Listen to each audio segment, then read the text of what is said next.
அல்லக்ஸா வந்து இடிச்சிட்டு அந்த இடத்துல தான் இந்த மூன்றாம் கோயில் வந்து கட்டுவாங்க. ஏன்னா அதுதான் அந்த இடம், அந்த டெம்பிள் மவுண்ட்டு தான் அவங்க என்ன சொல்கிறாங்க, அதுதான் வந்து அது நாம் கூட சொல்லியிருந்தோம் அல்லக்ஸாங்கிறது அந்த டோட்டல் காம்பவுண்டுன்னு.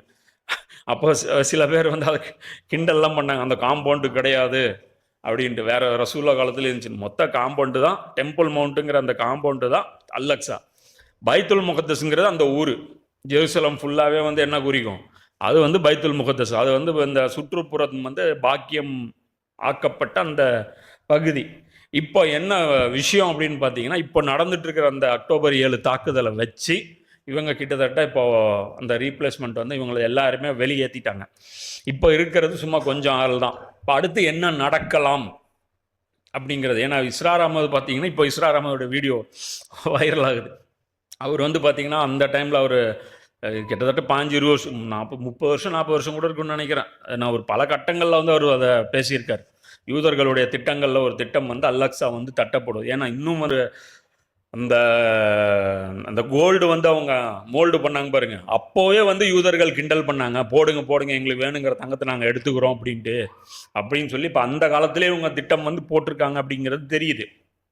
அப்போ அந்த வீடியோ வந்து இப்போ வந்து ஃபுல்லாக வைரல் ஆகிட்டு இருக்கு. இப்போ அவரே கப்பே சொல்கிறார், இது நடக்கும் இது நடக்கும் இது நடக்கும்ன்ட்டு.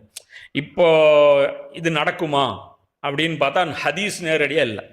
அல்லக்ஸா இடிக்கப்படும் எங்கே ஹதீஸ் இருக்கா? இல்லை. ஆனால் குரானில் வந்து ஒரு சாடையாக ஒரு விஷயம் நம்ம புரிஞ்சிக்க முடியாது. பனி இஸ்ராயிலுடைய அந்த ஆரம்ப 10 வசனங்களை பார்த்தீங்கன்னா அல்லாஹ் வந்து சொல்லுவான், எப்போல்லாம் இந்த உம்மத்து மேலே அல்லாஹ் கோவம் வருதோ அப்போ வந்து அல்லக்ஸா வந்து அல்லாஹ் வந்து இடிப்பான்.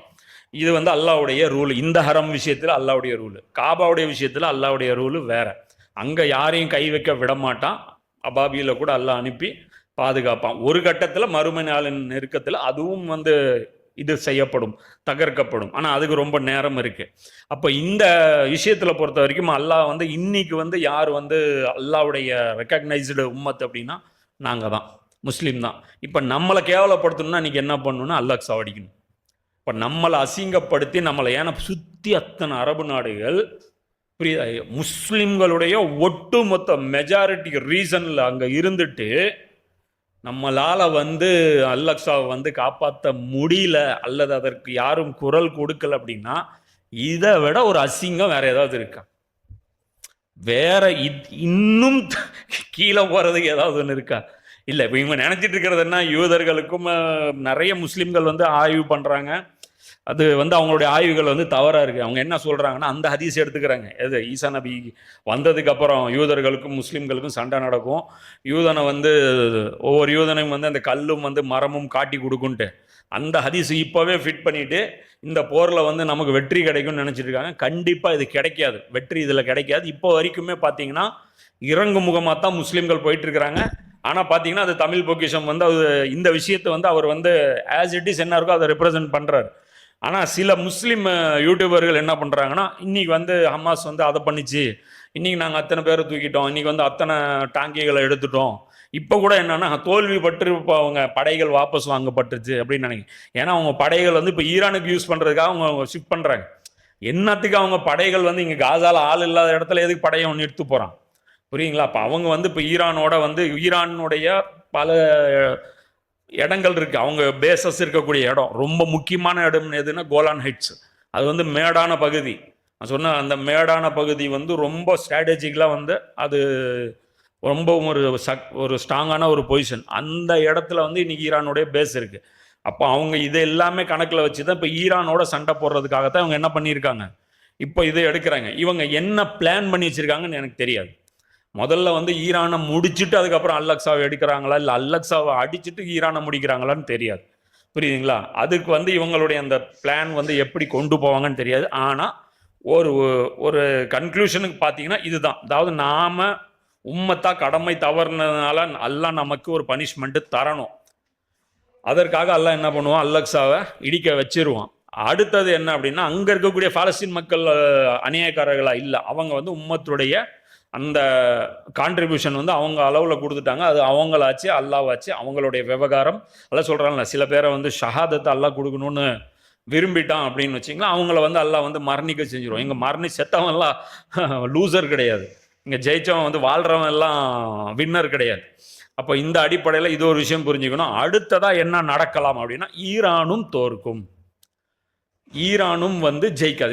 இப்போ அடுத்தது என்ன, நம்ம யூடியூபர்ஸ்லாம் என்ன பண்ணிருக்காங்கன்னா, ஈரான்கிட்ட என்னென்ன டெக்னாலஜி இருக்குது, ஆனால் முன்னறிவிப்புகள் என்ன இருக்குது, நம்முடைய கடமை என்ன, நம்ம எதிரிலேருந்து தவறணும், இப்போ இன்றைக்கி என்ன நம்ம பொசிஷனில் இருக்கிறோம், அது புரியாமல் வந்து அவங்க பேசிகிட்டு இருக்காங்க. இதெல்லாம் நடக்குங்கிறது நம்முடைய ப்ரெடிக்ஷனாக இருக்குது. இப்போ இதில் வந்து பார்த்தீங்கன்னா, இது வந்து இந்தியாவிலையும் வந்து இந்த விஷயம் வந்து பேசப்பட்டிருக்கு. இப்போ சமீபத்தில் ஒரு இன்டர்வியூ இது ஒன்று, ஒரு ஸ்பீச் ஒன்று வந்து யூடியூப்பில் வந்துட்டு இருந்து மார்ச் 18ஆம் தேதி 2024 வந்து யூடியூப்பில் வந்து போஸ்ட் பண்ணப்பட்டுச்சு. நம்முடைய இராணுவ இது தளபதி இருக்கிறார் இல்லையா, விபி சிங், அந்த என்னது பிபின் ராவத், அவர் மரணிச்சார் இல்லையா, 3வது வருஷம் அவருடைய அந்த நினைவு தினம் வந்து அனுஷ்டிக்கப்பட்டது. அதில் வந்து நம்முடைய நாட்டுடைய இராணுவ பாதுகாப்பு ஆலோசகர், நேஷனல் செக்யூரிட்டி அட்வைசர், இது ரொம்ப பெரிய போஸ்ட், இது இராணுவ அமைச்சருக்கும் மேலே கிட்டத்தட்ட அந்த போஸ்டிங். இப்போ இவர் வந்து பார்த்தீங்கன்னா, அந்த ஒரு வீக்கு முன்னாடி, ஏப்ரல் அந்த மார்ச் 18க்கு ஒரு வீக் முன்னாடி வந்து இஸ்ரேல் வந்து ஒரு ட்ரிப் போகிறார். அப்போ வந்து நேத்தன்யாவு வந்து நான் மீட் பண்ணதில் நேத்தன்யாவு வந்து ஒரு விஷயம் சொன்னார், ஒரு சர்ப்ரைஸ்க்கு ரெடியாக இருங்கன்ட்டாரு. Last week I was in Israel. I told him, is there any lesson for us to take? That was a very interesting comment that their NSA made. He said you should be prepared for a surprise. He said you should be prepared for a surprise. He said you should be prepared for a surprise. Surprise ஒன்று இருக்குது, ரெடியாக இருங்கன்னு சொல்லிட்டாரு. அதனால் வந்து அவர் யாருக்கு உரையாற்றுறாருன்னா, இந்திய இராணுவ மக்கள், அதாவது இராணுவ வீரர்களுக்கு மத்தியில் வந்து அவர் உரையாற்றுறாரு. அவர் சொல்லும்போது கிட்டத்தட்ட 5.5 மணி நேரம் லெக்சர் அது. அதில் வந்து அவர் சொல்கிறார், ஒரு இராணுவ வீரனுக்கு வந்து சர்ப்ரைஸுங்கிறது இருக்கக்கூடாது. நைட்டு 2 மணிக்கு கால் வந்தால் கூட அதிர்ச்சி ஆகக்கூடாது. உடனே நீங்கள் கிளம்பி வாங்கன்னா வரணும். ஏன்னா உலகம் வந்து அப்படிப்பட்ட ஒரு சூழலில் இருக்குது. இது நேத்தன்யாவும் இப்படி சொல்லியிருக்கிறாரு அப்படிங்கிற அந்த விஷயத்தையும் வந்து அவர் என்ன சொல்கிறார், அது சொல்கிறார். அப்போது சர்ப்ரைஸ் அப்படின்னு என்ன அப்படின்னா, இப்போ இவர் பேசுனது வந்து மார்ச் 18. ஒரு சர்ப்ரைஸு, இந்த ஈரான் மேலே எடுத்த அந்த தாக்குதல் கூட சர்ப்ரைஸ் தான். ஏன்னா இது யாரும் எதிர்பார்க்காத ஒரு ஈரான் தூதரகத்தின் மேலே தாக்குதல்.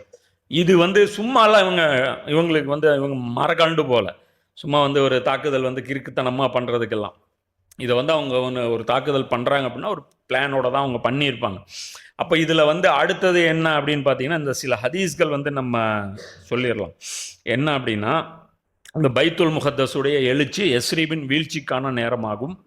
எஸ்ரீபின் வீழ்ச்சிக்கு பிறகு மல்ஹமா ஏற்படும். மல்ஹமாவிற்கு பின் கான்ஸ்டான்டினோபிளுடைய வெற்றி. அப்போ இந்த சீக்வன்ஸ் பார்த்துங்க, பைத்துல் முகத்தஸுடைய எழுச்சி.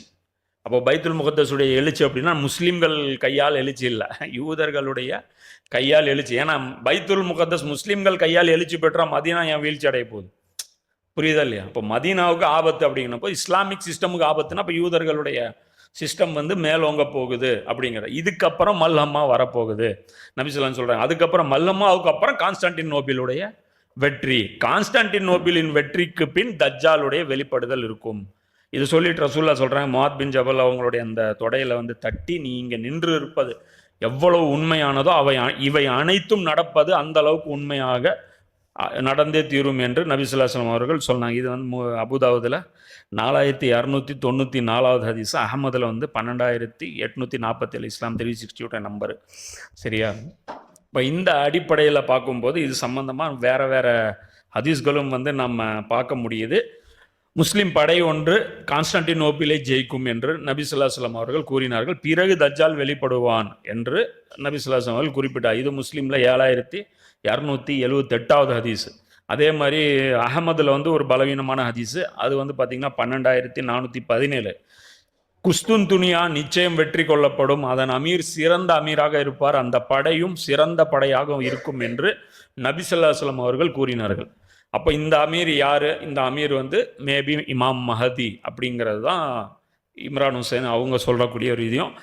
இது வந்து நாம் வந்து கன்சிடர் பண்ணல, கணக்கில் எடுக்கலன்னு நினைக்கலாம். ஜோ பைடன் வந்து இமாம் மஹதி பற்றி பேசுகிறேன், ஹிடன் இமாம். And I realized how little I knew about the details of Islam. I knew about it, but I didn't know the difference that existed. I didn't know what the hidden imam. I didn't know what the hidden imam. I didn't know what the hidden imam. So I went out and I hired a full professor a professor of Islamic studies who came to work with me. He thought he was only staying a year. Every Wednesday he had lunch with me and he said, "How much more do you need to know?" But all kidding aside, I really mean it. I know very well eschatology, Islamic eschatology அவன் சொல்கிறான். யார்? Joe Biden வந்து சொல்கிறாரு, I know very well, அதுக்குன்னே ஆள் நியமித்து வச்சுருக்கிறேன், என்கிட்ட உலமாக்கள் டீம் இருக்குது, அவங்க ஃபுல்லாக அதை வந்து எனக்கு வந்து பாலிசி வந்து ரெடி பண்ணி கொடுக்குறாங்க அப்படிங்கிறேன். புரியுதா? அவர் வந்து ரொம்ப மோசமான ஒரு ஹார்டு கோர் ஜைனிஸ்ட். இவர் யார்? பைடன் வந்து சாதாரண ஆள் கிடையாது. ஏன்னா அவர் வந்து இன்னொரு இடத்துல சொல்லுவார், நான் வந்து யூதனை விட ரொம்ப ஒரு படி மேலே ஜைனிஸ்ட்டு அப்படின்னு சொல்லிட்டு அவர் சொல்லிடுவார். சரியா? அப்போ அந்த அடிப்படையில் பார்க்கும்போது இது ஒரு சினாரியோ பொறுத்திக்கிங்க. அப்போ கான்ஸ்டான்டினோப்பிளுடைய அந்த வெற்றியும் இந்த மல்ஹமாவிற்கும் மத்தியில் எவ்வளோ டைம் இருக்கும், டைம் ஃப்ரேம் எவ்வளோ இருக்கும் அப்படின்னு எடுக்கும்போது 6 வருஷம் அப்படின்னு இருக்கு. 7வது வருஷம் தஜ்ஜால் வெளிப்படுவான் அப்படின்னு இருக்கு. அப்போது இந்த டைம் எடுத்துக்கங்க. இந்த ஹதீஸ் பார்க்கும்போது இது 4295வது ஹதீஸா அபுதாவுதில். இதில் வந்து அபுதாவுத் இமாம் என்ன சொல்கிறாரு, 7 மாதம்னு ஒரு செய்தி இருக்குது, 7 வருடம்னு செய்தி இருக்குது. ஆனால் 7 வருடம்ங்கிற அறிவிப்பு தான் பலமானதுங்கிறேன். இப்போவே பாருங்கள், உக்ரைன் போர் ஸ்டார்ட் ஆகி 2 வருஷம் ஆச்சு, டைம் போனதே தெரியல. இப்படி தான் வந்து நடக்கும். அதாவது கடைசி கட்டத்தில் தான் நியூக்ளியர் வந்து எரிவாங்களே தவிர முடிஞ்ச வரைக்கும் யாருமே என்ன பண்ண மாட்டாங்க, நியூக்ளியர் வந்து பயன்படுத்தணும்னு ட்ரை பண்ண மாட்டாங்க. முதல்ல வந்து கன்வென்ஷனல் வார் தான் வந்து எல்லாருமே வந்து ப்ராக்டிஸ் பண்ணுவாங்க. இப்போ எதுக்காக இந்த விஷயம் நம்ம இன்னைக்கு கையில் எடுத்தோம், எதுக்காக இது வந்து சீக்கிரம் வந்து நடக்குன்னு எதிர்பார்க்குறோம் அப்படின்னு பார்த்தா, இந்த அமெரிக்கா வந்து போர் நிறுத்தத்தை பற்றி 2-3 தடவை ஸ்ட்ராங்காக சொல்லிச்சு. இந்த வாரம் போர் நின்றுன்ட்டு பைடன் வந்து அது தெளிவாக சொல்லிட்டார். அப்படி சொல்லியும் நடக்கலை.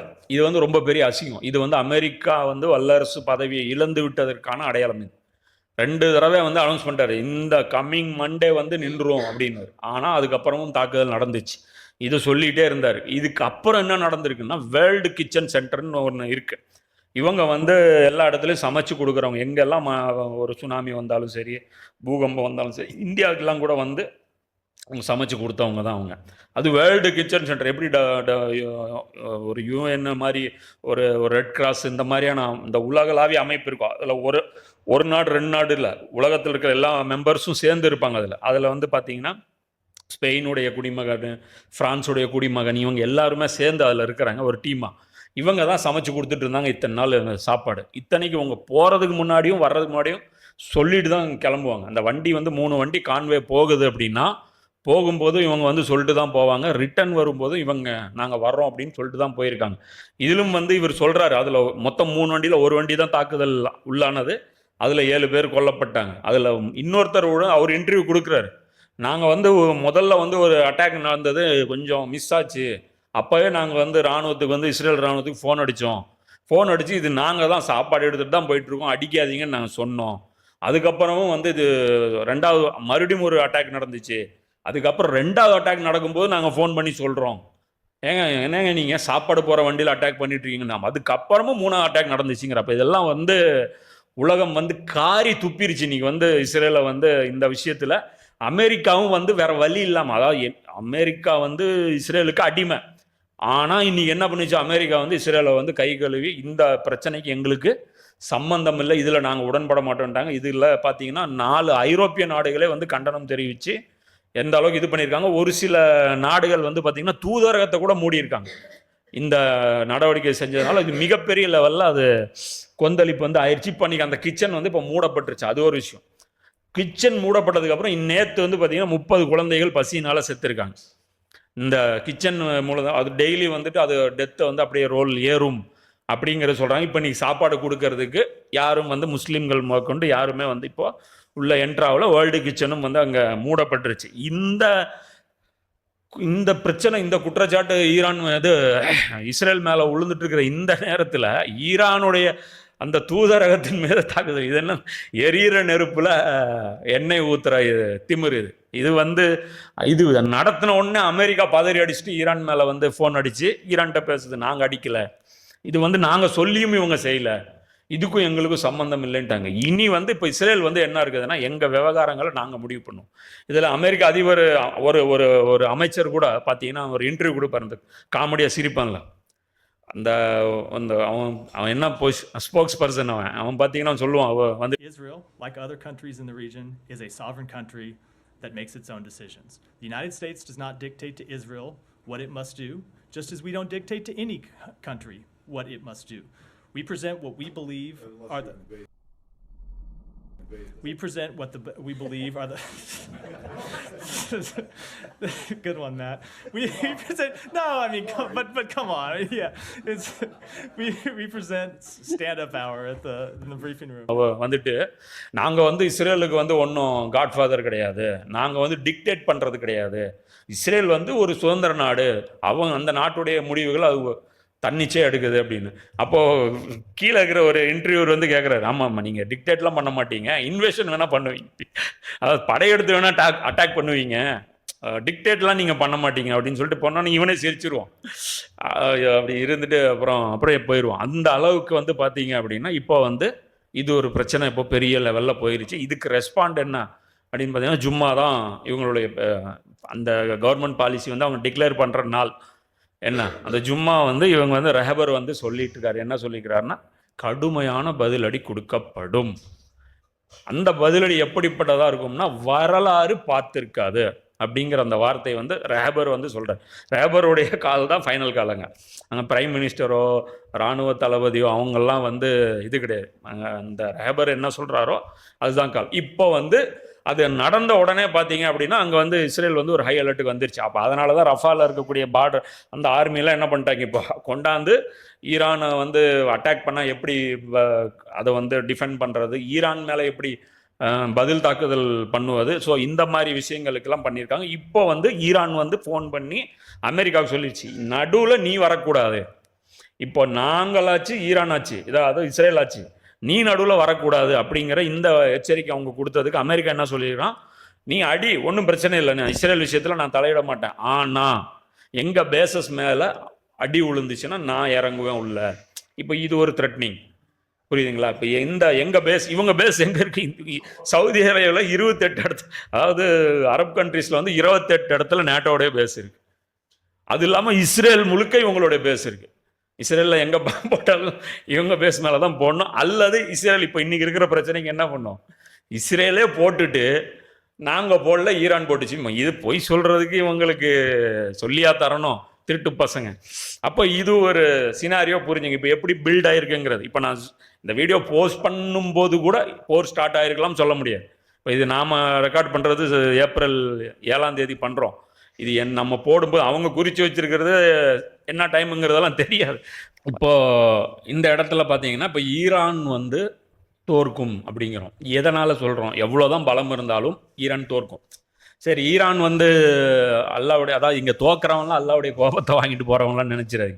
அவங்கவுங்களுடைய ஈமானுக்கு தகுந்த மாதிரி அல்லாஹ் வந்து அவங்கவுங்களுக்கான அந்த கூலி வந்து கொடுப்பான். இதில் வந்து நாமளோ வேற ஒரு ஆடலோ வந்து நின்று நம்ம தீர்ப்பு, மனிதர்கள் வந்து இங்கே இறங்கி அல்லாவுடைய அடியார்களை பற்றி நம்ம கவலைப்பட வேண்டிய விஷயம் இல்லை, அது அவங்க அல்லாவாச்சு இல்லைங்களா? சில நாடுகள் அழிக்கப்படுற நாடுகள் நரகத்துக்கும் போகலாம், சில அழிக்கப்படுற நாடுகள் சொர்க்கத்துக்கும் போகலாம், அது அல்லாஹ் வச்சு அவனுடைய அடியார்கள்.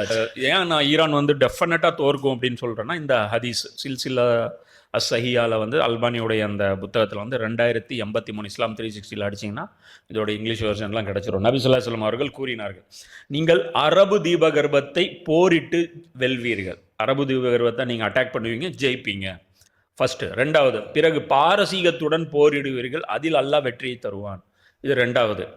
மூணாவது, பிறகு ரோமர்களுடன் போரிடுவீர்கள், அதிலும் அல்லாஹ் வெற்றியை தருவான், இது தேர்டு. நாலாவது, பிறகு தஜ்ஜாலுடன் போரிடுவீர்கள், அதிலும் அல்லாஹ் வெற்றியை தருவான். இப்போ இந்த 4 போரும் வந்து நீங்கள்னு சொல்கிறாங்க. இப்போ அந்த சீக்வன்ஸ் வந்து ரசூலா காலத்துக்கும் பொருந்தும். இப்போ நபி ஸல்லல்லாஹு அலைஹி வஸல்லம் காலத்திலையும் வந்து அரபு தீபகம் யுத்தம் தான் ஃபஸ்ட்டு நடந்துச்சு. இதில் எதுக்காக நான் வந்து மறுமை